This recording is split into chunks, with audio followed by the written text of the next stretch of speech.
afternoon, Celtic fans, and welcome back to the One Celtic Fans View YouTube channel. Remember, if you haven't been on the channel before, check out the videos because they do go back over 11 years of Celtic FC videos. So straight up today, we need to talk about Celtic. We need to talk about the Celtic being back in action tomorrow, Thursday, as they make a trip to Norway later today. Celtic have refused to train on the ground in Norway.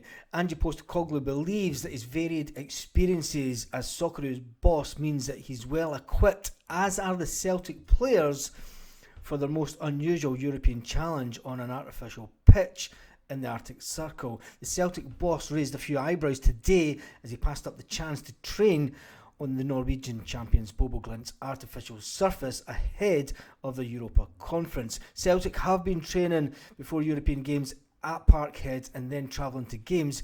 The clash on Thursday evening, it is an earlier kickoff, so there's not really a need for them to train in the afternoon and the chance that they might get injured. So Celtic generally train and then they'll take the flight over to Norway this afternoon. They're probably getting on the flight as we speak. Celtic were beaten 3-1 by Bodo Glimt in the first leg. As we all know, the Parkhead side will turn around and play in front of only 5,500 fans in the Arctic Circle.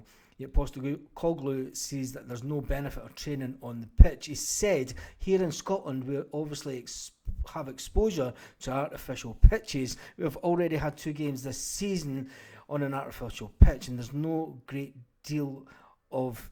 There's nothing to be gained, he said, by actually training on the pitch before the game, and that's the dog just barking in the background. Hi, Jenny. So anyway... Anyway, going on, he said Celtic basically turned round.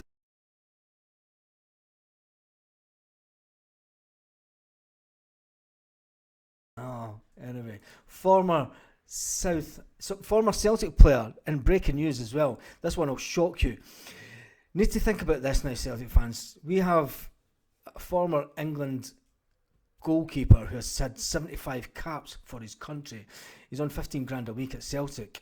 Former Celtic goalkeeper Fraser Foster, that we were all a bit devastated didn't come back for the 9 in a row season. Fraser Foster's on £90,000 a week down at Southampton. It's no wonder he's never wanted to leave his deal down in Southampton. You know, 33-year-old, he was the highest earner until James Prowse went to Southampton. 90,000 grand a week for Fraser Foster. Do you think Fraser Foster is really worth it? Who's the better goalkeeper, Celtic fans? Is Joe Hart better?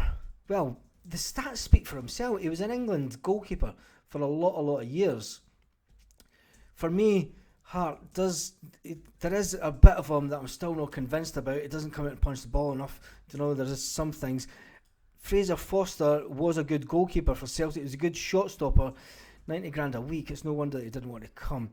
So, in other Celtic news, there's not a lot about this afternoon. Celtic obviously go out and train at Celtic Park this afternoon and then fly off to Norway. Give us your predictions. What is your predictions? I'm going to go for 2-2 in Norway.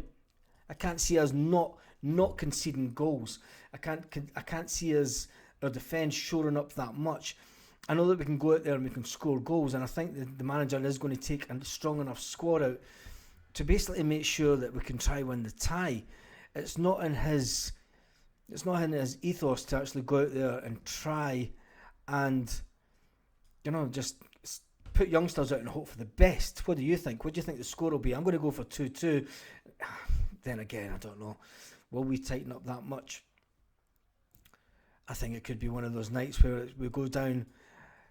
Let's go for 2-1. 2-1. It's a 2-1 away win to Celtic, but we still go out due to the fact that we lost 3-1 in Glasgow. Then we just need to concentrate on the league. That's about all for this afternoon update. Celtic refusing to train on the pitch. It isn't breaking news, but the media are making a big thing out of it, saying that it's basically a slap in the face to the Norwegians.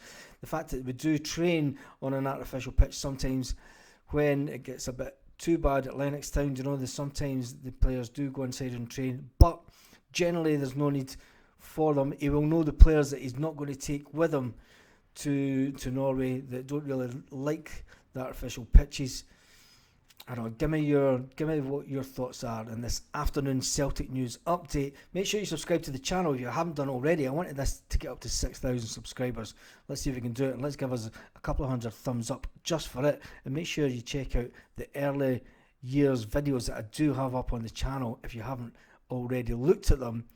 Going back 11 years, there's not many Celtic YouTube channels go back 11 years. I shall see you on the next one.